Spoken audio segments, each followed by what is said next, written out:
ప్రేమిస్తున్నాం? ఉద్యోగాన్ని ప్రేమిస్తున్నాం, బంగారాన్ని ప్రేమిస్తున్నాం, డబ్బులు ప్రేమిస్తున్నాం, పనులు ప్రేమిస్తున్నాం. మనోరు ఎమ్మెల్యే గారు వచ్చాడనుకోండి, అయ్యగారు వాక్యం చూద్దాం అనుకో, అయ్యగారు ఎక్కడ ప్రేమిస్తాం అంతే. మన జీవితంలో ఆశీర్వాదం ఎందుకు రావాలనుకుంటున్నారు? ఏమా ఎందుకు బతుకలేకపోతాం మనము? ఎందుకు ఇంకా కింద స్థాయికి పోతున్నాము? ఎందుకు హెచ్చించబడలేకపోతున్నాము? దేవుని వాక్యానికి అంతటి ప్రాముఖ్యత మనం వెళ్ళలేకపోతున్నాం. దేవుని స్తోత్రం కాక. ఎప్పుడైతే రోజులో దేవునికి వాక్యానికి వెండి కంటే, బంగారం కంటే, అధికారం కంటే ఎక్కువ ప్రాముఖ్యత, విలువగా ఇవాళ ఇష్టంలో కలిగి ఉంటావో అప్పుడు నీకు స్టార్ట్ అవుతుంది.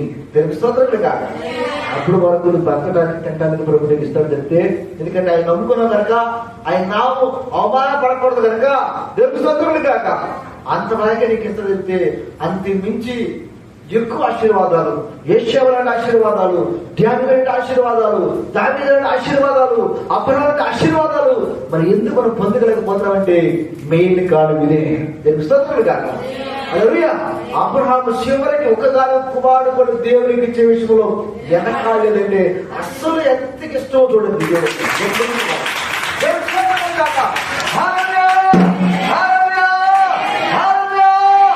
అందుకని బైబిల్ గ్రంథంలో అతని పేరు సువర్ణాక్షరాలతో లిఖించబడింది.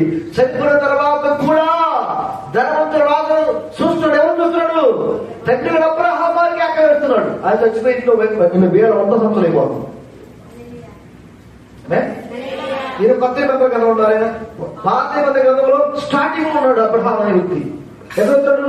కొత్త నిబంధన గ్రంథంలో మత్తయి సువార్తలో చూస్తున్నాడు. నా తండ్రి అబ్రహాము ఆయన చనిపోయి 100 ఏళ్ళు అయినప్పటికీ కూడా ఆయన ఇంకా జీవించి ఉన్నాడు. దేవునికి స్తోత్రం. అందువల్ల కారణము లోకంలో ఉన్న వాటి కంటే దేవుని మాటను, వాక్యము ఎక్కువ ఇష్టపడ్డాడు కనుకనే, దాన్ని అనుసరించాడు కనుకనే. ఇంకా చెప్పండి, ఒక్కగారు కుమారుడు కూడా దేవుడి మాట ఎదురు చెప్పకుండా బలిపీఠానికి సిద్ధపడ్డాడు కనుకనే ఆయన పేరు అలా శివనక్షత్రం నిలిచిపోయింది. భూలోకం నిలిచిపోయింది, పరలోకం కూడా నిలిచిపోయింది. హల్లెలూయా.